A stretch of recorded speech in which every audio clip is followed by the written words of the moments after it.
and I found Netflix, and I binged watched Scandal.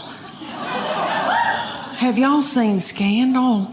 That first season, the chemistry between the two main characters, I think something's really going on. Anyway, it set me on fire. And so I laid up in the bed and watched that and like ordered Jimmy John's from my bed. And my husband said, "Are you all right?"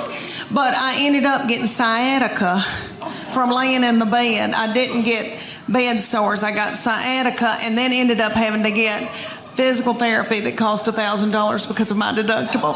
But anyway, but I grieve so much over my kids being gone. All right, so when my husband gets home, he's as sad as I am. When he gets home, we just stare out into space.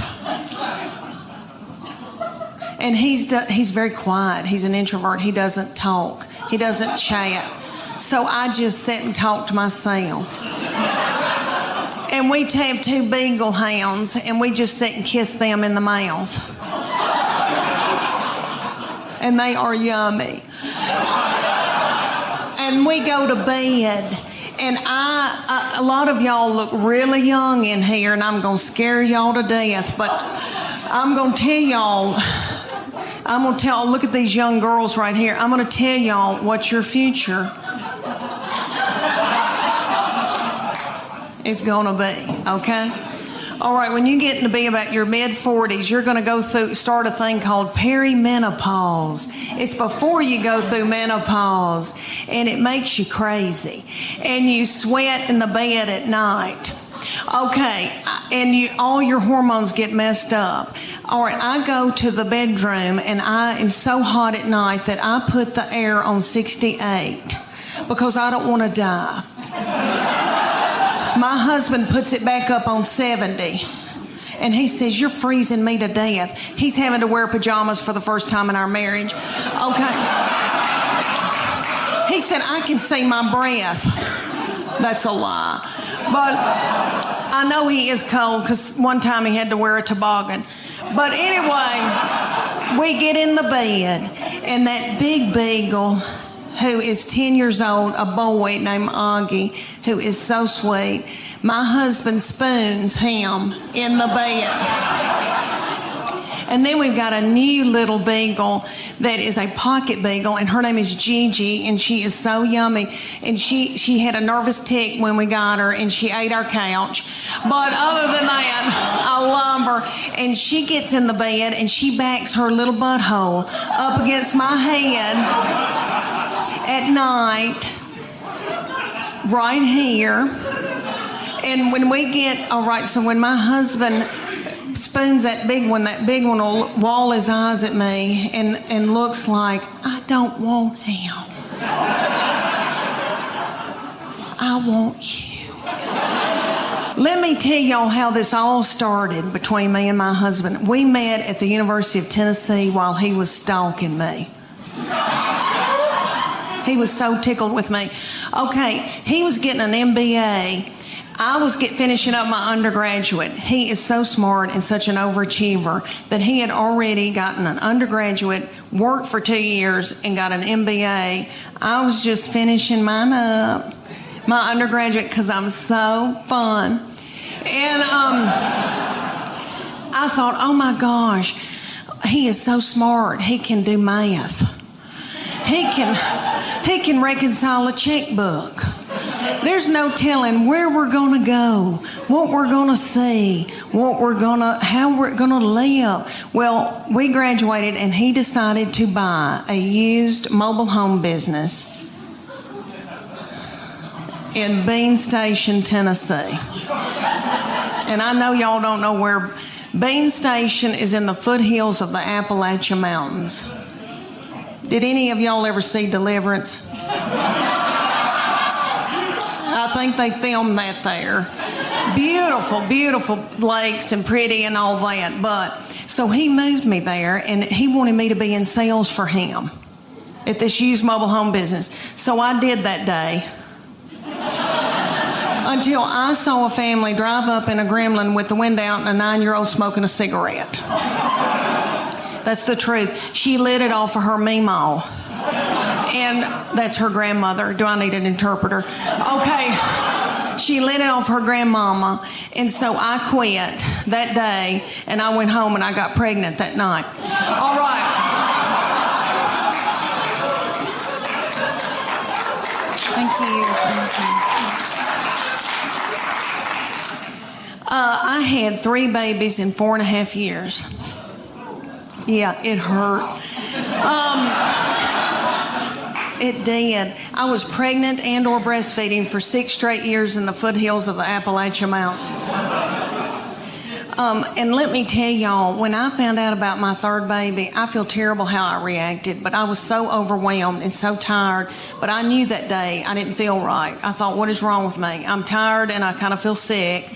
And I thought, oh my gosh, surely I'm not pregnant this quick after this, because my girls were 20 months apart. So I had to know. I was crazy. I drove to the Walmart in the foothills of the Appalachian Mountains, and I took my 2 babies with me and the diaper bag and all that stuff you take with you. And I went into the Walmart and bought an EPT pregnancy test. I took it in the stall, and I tinkled on it. And my 3-year-old boy looked at me and said, "What, is it positive?" And it was. And I drove home just as fast as I could, and I called my husband at work, and I said, "You're trying to kill me, aren't you?" "Well, you're not going to, because I'm going to walk out in the woods and let the animals eat me."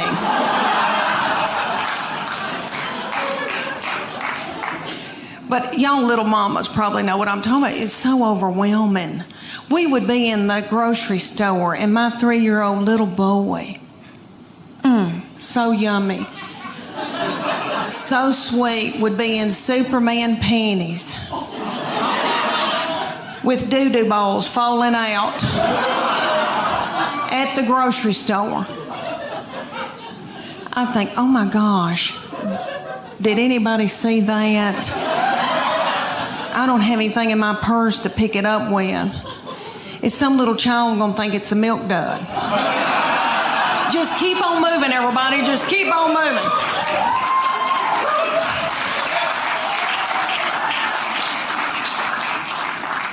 Oh, me. All right. Now they are grown. And I cannot believe it. It just flew by. My boy is 24 years old, and he is married. He got out of college. He met his college sweetheart his freshman year. He said he would never marry young, but he did, and he brought her home. And all right, who in here has had boys and girls? Can you clap? Who do you think's easier to raise? I mean, just yell it out. Boys or girls? Boys. Boys. Every once in a while, a little frail woman will yell, "Girl." And she's probably being threatened. But anyway, no. My boy is 24 years old, and he is married. He got out of college. He met his college sweetheart his freshman year. He said he would never marry young, but he did, and he brought her home. And all right, who in here has had boys and girls? Can you clap? Who do you think's easier to raise? I mean, just yell it out. Boys or girls? Boys. Boys. Every once in a while, a little frail woman will yell, "Girl." And she's probably being threatened. But anyway, no. We love our girls. I love my girls. I truly do. And I know that when I'm in the nursing home, they'll be the ones to come and pluck my chin hairs. Because my boy will be off with his wife and her people. Because he said to me, he brought her home and he said, "You got a terrible look on your forehead." And I said, "Oh, it's nothing against her. It's just I'm jealous." because I thought you would only love me. I know that's twisted. I know it is, but he was the best thing that ever happened to me. All right, my kids all yell at me, and my husband, everybody's in a bad mood all the time, and he's the only one that's never fussed at me. And he was just the sweetest child growing up. And so when he said he was going to marry somebody and move off, it was awful. But let me say that I love her, and they live near us, and she's like another child to me, and it has been a blessing. She is very sweet and has forgiven me for my forehead looks. But anyway, but he said to me right before they got married, he goes, Mom, she's going to be my immediate family. You're now my extended family. He said, Mom, that's biblical. I thought, why did I show him the Bible? Let me tell y'all about him. He's an old soul. Have you ever met anybody that was an old soul? He was born an 80-year-old man. He has had a garden since he was in 6th grade. He plays the mountain dulcimer and the banjo. He woodworks. He makes spoons.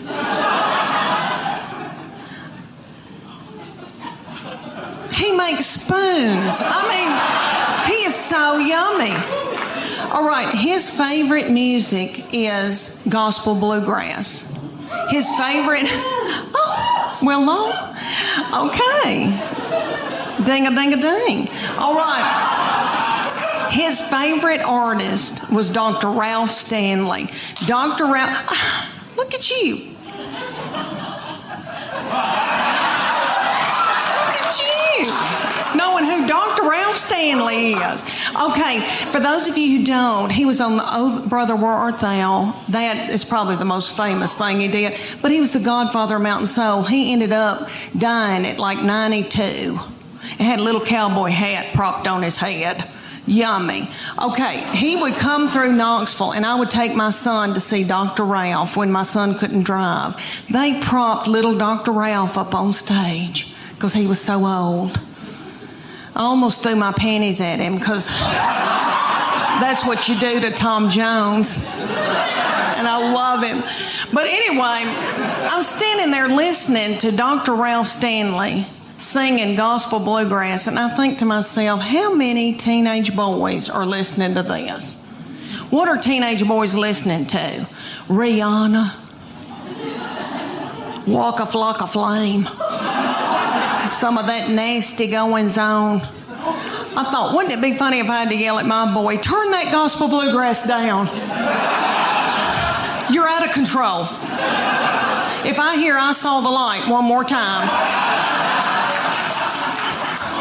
My second baby is my oldest daughter, who's about to graduate from the University of Tennessee. She's 22, and let me tell y'all, I know every crow thinks theirs is the blackest, but let me say that she is a beauty, and she is smart, and she's done very well in school, and she's in a sorority and done well with her sorority, and she's athletic, and she's mean. And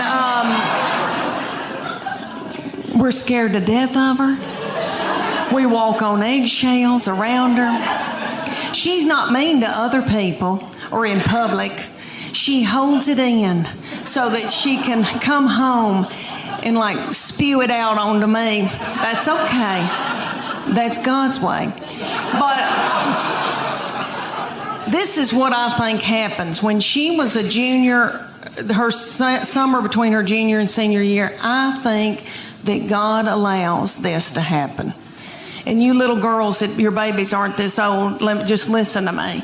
All right, one day they'll just turn on you. And you'll think, who in the world is this? Who's coming down the steps in the morning? We don't know who this is. I think that God allows that because He knows that you're about to let your baby go off to college or whatever they're going to do, and He knows that you're grieving. So He makes them just as mean as He can so that you can let them go. And I believe that. That summer, the very breath that I breathed out of my nostrils made her so angry. We were not allowed to eat cereal in our own home because she couldn't stand to hear us chew. I don't mean to talk about her because she had a lot on her. She had to empty the dishwasher. My oldest daughter has turned 11 and she's in 6th grade in middle school. And I can tell that puberty is beginning with her. She's crazy. And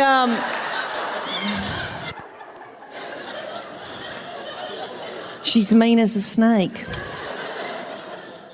And we're scared to death of her, but we just tiptoe around her. She cries a lot. She doesn't know why, and she tells us, I don't know why I'm crying. And we just try to get through it. But I'm telling you, she can run a household. She's a grown woman. She has been ever since she got here. So I said, you're going to have to come in here, baby. I said, your daddy's going to take care of y'all. I'm going to Nashville for like 3 days. She bust out crying. I said, what's wrong? She said, don't leave us with him. He doesn't know where the food is.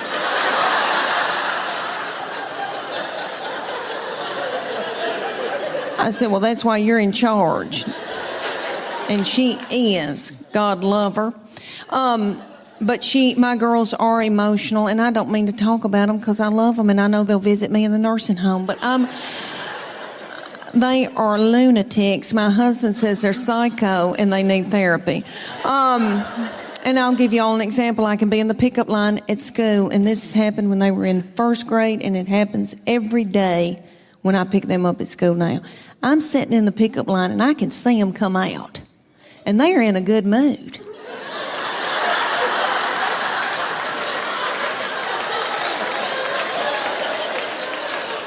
And they're goosing each other and giggling and doing and talking and having a good time. They're waving to the teachers and the principal. See you tomorrow. Okay. Then they come over to my vehicle. Get in. Shut the door. My 11-year-old take her backpack and sling it and hit me in the back of the head with it. Every day she says something like this. I'm starving to death. You don't have a piece of cheese in this car?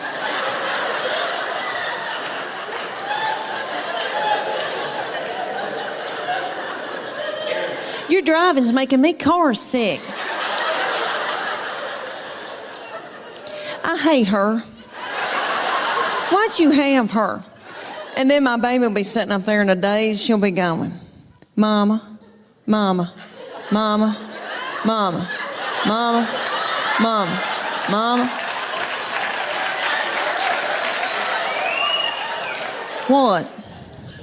Mama, Mama, Mama. What? I'm listening.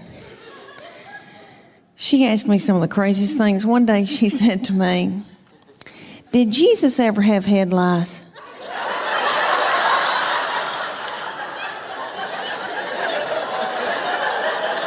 How do you answer something like that? I said, well, baby, if he did, I know he healed it. And then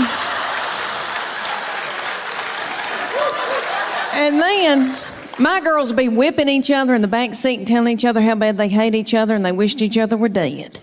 And then my sweet boy will come out. He'll get in and he'll say, you know, they're building a new Home Depot up on 281.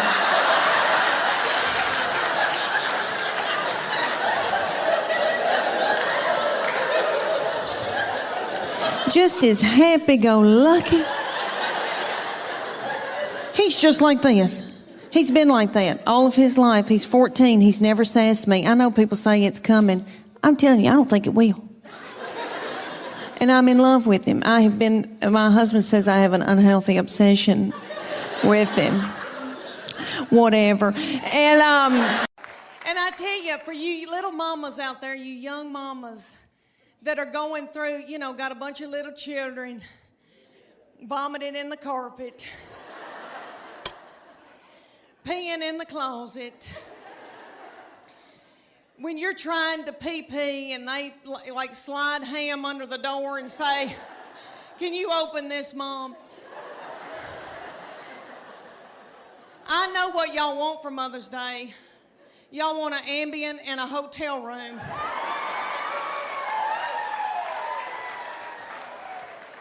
I hope y'all get it. I hope y'all get it. When you get to be my age, and I'm 51 years old, honey, you beg your little children to come home and be up your butthole. I beg them and try to hold money over their head. All right, but they're all home. I'm so thankful, so grateful. Okay, y'all, we got a big night ahead of us. Y'all are precious. I want to talk to y'all about, because I am 51 and going through hormonal changes.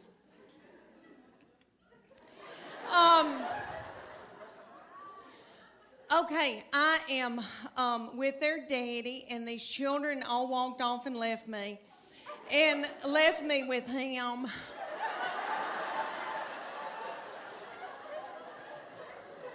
And he's so not fun. And he can't help it. He's that way because he has to make a living for all of us. And he's got a lot on us, and all the money's going out the window. And, you know, because we got 2 in college. We just had 1 get married. But he and I are having to adjust being together for the first time in how many years, you know, before we got married. And so he sends me emoji, kissy faces, and stuff like that. But I am low on progesterone and testosterone. He's low on testosterone, praise God. Bathing suit season, Lord. I've always worn a miracle suit, and I'll talk about that in just a minute, but I did a show for a group here in Knoxville, and they were darling. And after I did it, a woman came up to me and she goes, Leanne, are you not going to Sears and buying you a swim dress? And I thought, well, I didn't know my life was over.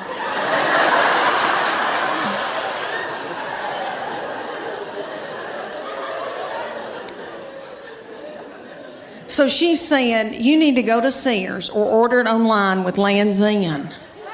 And it's a swim dress. She goes, you're going to love it. I promise you. Okay, so I go to Sears at Westtown Mall. When's the last time any of y'all went to Sears at Westtown Mall?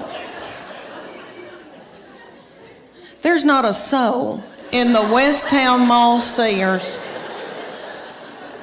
They've got the lights on. There's nobody working.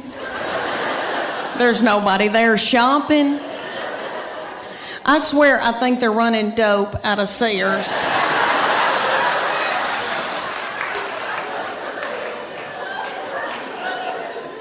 But I got me a swim dress, and I am beautiful in it. And I'll tell you why, because it shows my arms. My arms the only thing I've got left living for. And they are my daddy's. Jimmy Fletcher, I got them from him. My sister gets so mad because she didn't get them, and she'll call me and say, you got daddy's arms, and just hang up on me.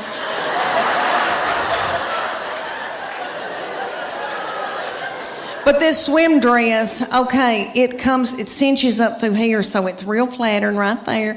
And then it comes down and hides all this boogity-boo I got going on right here.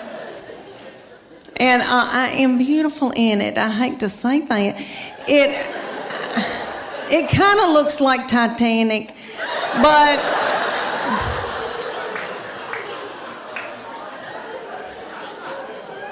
but for years I wore a miracle suit. Okay, the miracle suit is in Dillard's and Bell, Macy's, or all over. And there'll be hundreds of them in a big area at a department store. And there's a tag hanging from all of them that says, miracle suit. Lose 10 pounds in 10 minutes. And you do, because you sweat yourself to death trying to get it on. Because the miracle suit has a girdle in it. They're one piece. So the girdle is right through here, so it smooths you out real pretty through here. You look really good because it squeezes your fat out in all the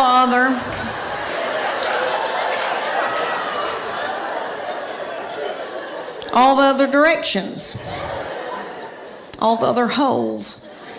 And I would buy it because I felt desperate and I didn't know what else to do. And I didn't feel pretty in them. And then I'd buy a sarong and wrap it around my whole body. And then sit under an umbrella and act like I was reading. But I bought them every year. I had them all the time. And I look back in videos from vacations and I've got them on and it's awful.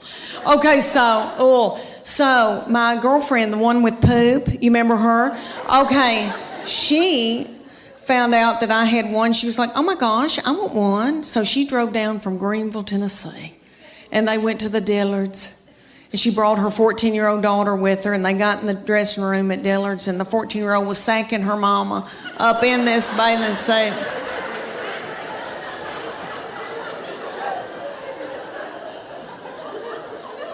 And her 14-year-old said, Mom, this is so gross.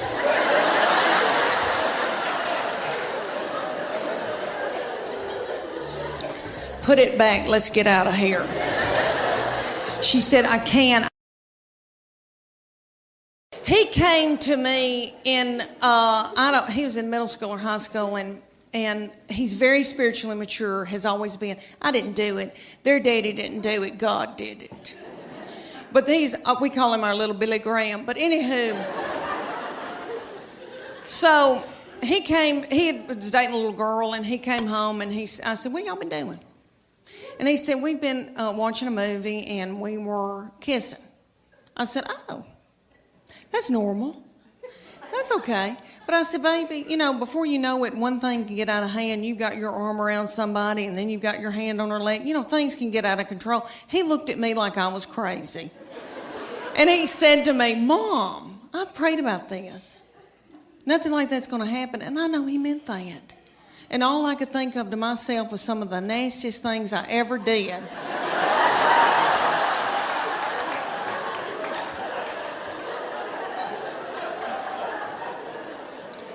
Was at the Adams United Methodist Youth Fellowship.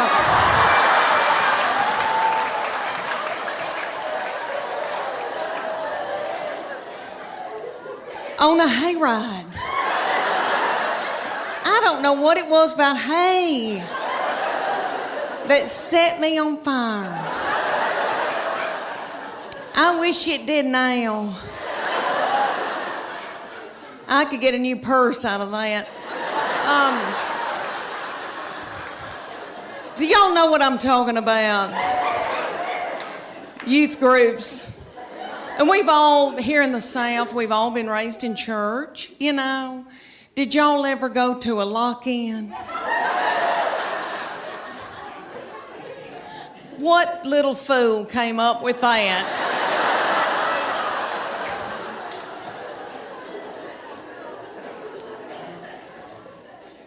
Y'all know that it was some precious little woman maybe, and they were like, they were in a committee meeting, and she was like, oh gosh, y'all, we need to come up for something for all the hormonal teenagers. I know.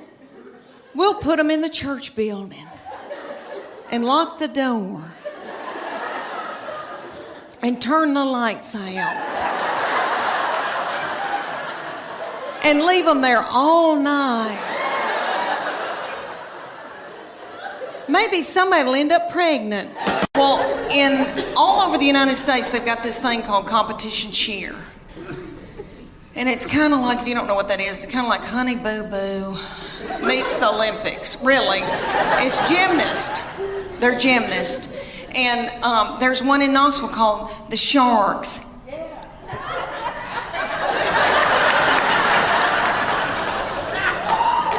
And they said, drop your baby off and she can try out to audition, whatever you want to call it. So I dropped her off, and they ended up putting her on a bad Mama Jamma team because all the little children her age came up to hear on her.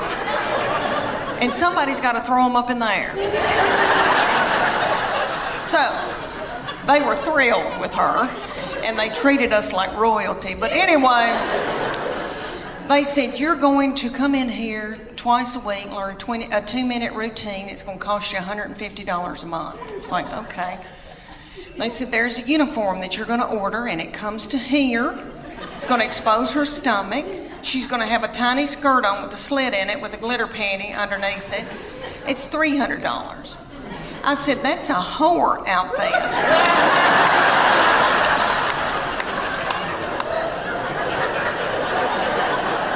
And it came with its own bag of whore makeup. So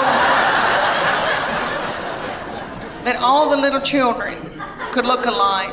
And they said, y'all are going to travel to faraway lands and compete against other little whore children.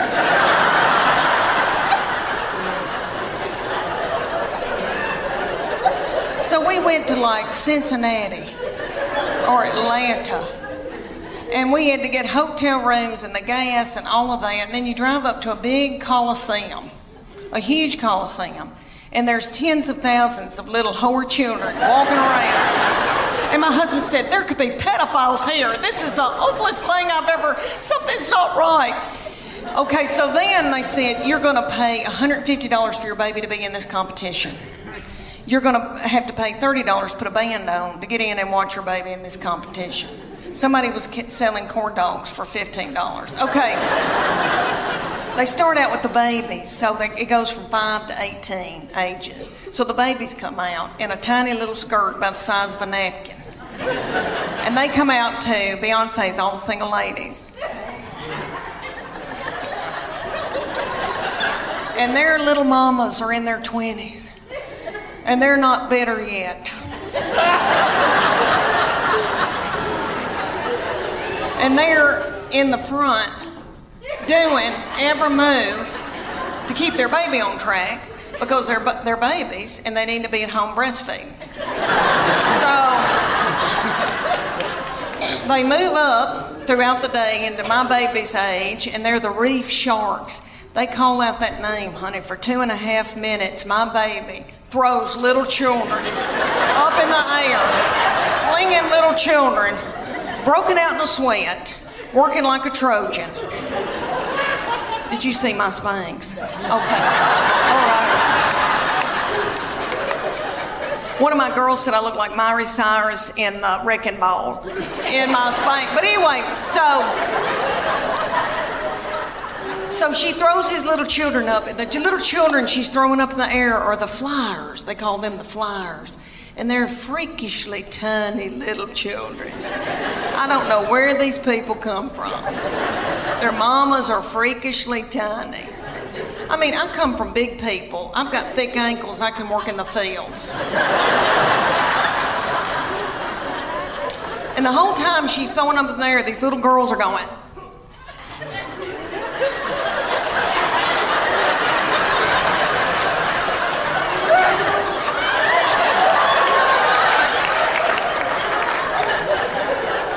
Nobody knows why, really. So at the end of the routine, after the 2.5 minutes, the finale, everybody hunkers down on the stage, puts their forehead on the stage, and my baby is the finale. She pops up and has a little child's foot in her hand and holds that child's foot. I would put it all the way up, but my dress is tight in the back. But anyway, she holds this little child up over her head. Are y'all listening to me? I mean, it was a big deal.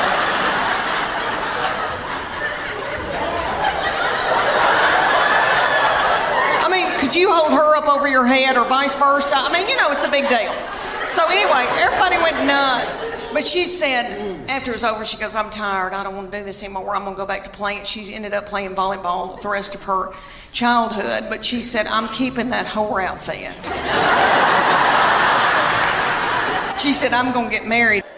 No, he has been a wonderful provider, and he's worked like a dog for us and done without so that we could have. But all that money going out and taking care of a family all those years, that's hard on a man. It's hard on a man. It's made him a real butthole. So, it does not believe in anybody. being comfortable. Really. He does not believe in luxury. He believes in suffering. And this is one thing that he strongly believes in. He believes in all of our family driving cars until the wheels fall off in the interstate. He finds joy having to come get somebody. All my children have driven old cars that look like they're about to fall apart.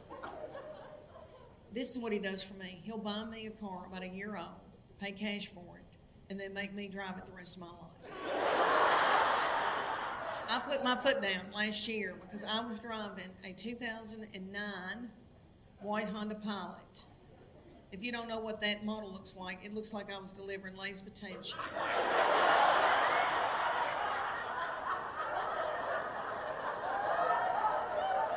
And I never felt pretty in it. I really did. It had over 235,000 miles on it. And the lights started flashing at it saying, "Get out, Leanne. Get out."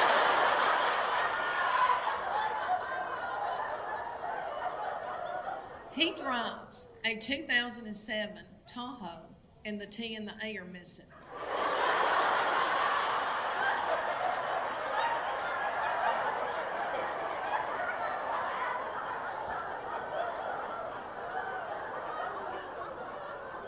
And if I was home tomorrow, we would be pulling up in that big Tahoe to the Baptist church in the doorway. And when church is over, my husband wants out of there and doesn't want to talk to anybody. And see, that's my time to fellowship. And he drives that big old Tahoe up to the front door of the Baptist church and goes,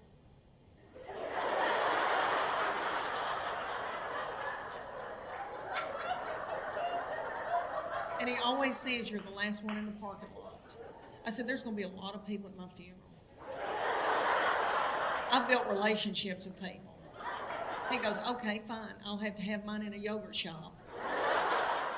She's called me today and said, "Mom, are you okay? How did your show go last night?" And I go, "Good." So the day before, she goes, "Did you make it to Huntsville?" I said, "Yes, baby. Thank you. Tell your daddy."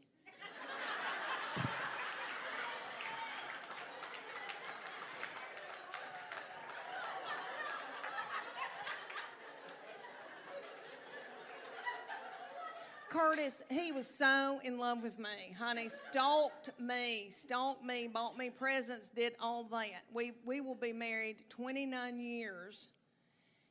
Thank you. Thank you. Thank you. I truly believe that he would not pull me out of a burning vehicle.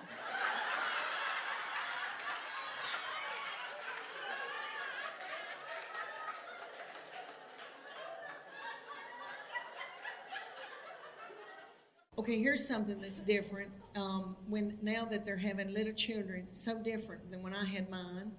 There was a book that I read in and out, and I bet a bunch of y'all that are my age read this one too. What to expect when you're expecting. Yeah, it was a hateful book. It was a hateful book, but it was true. And they would say things to you like, "You're going to have a hemorrhoid in the 7th month on the 4th day." At 2 o'clock in the afternoon. And you'll be like,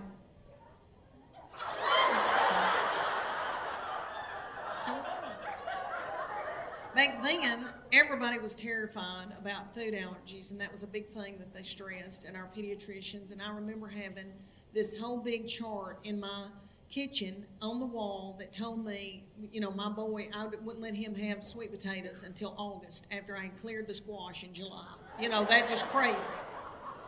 And I did perfect with him. The second one came along, did okay with her, really did. That third one came along. We were at the McDonald's. I had two playing one in the balls and one up in a tube.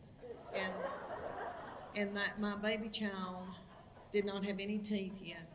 She was in a high chair, and I threw a cheeseburger onto her high chair,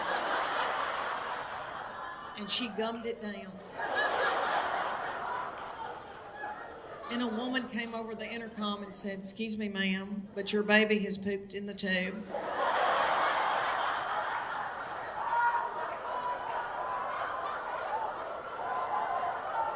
So then I would have to go up in the tube, get my baby, pull my baby down through the tube. Do y'all remember playing in the balls? My children loved the balls. And Lord, we had a ball going. Me and my friends would go to anywhere that they had a bunch of balls and tubes, and little children would be playing in a dirty diaper, swim by on top of the balls. And then like a chicken nugget, they're going through. You think about all this with COVID. There's no way they'd let any of that happen. Good night. You think of Chuck E. Cheese? That was a free-for-all.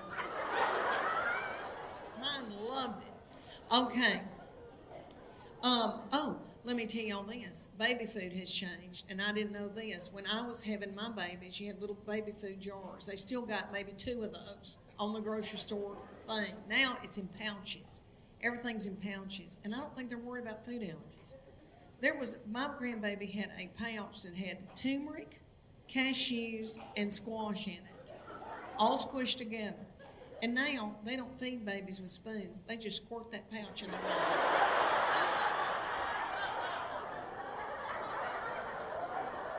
Everything's on the go. They just squirt and go, squirt and go.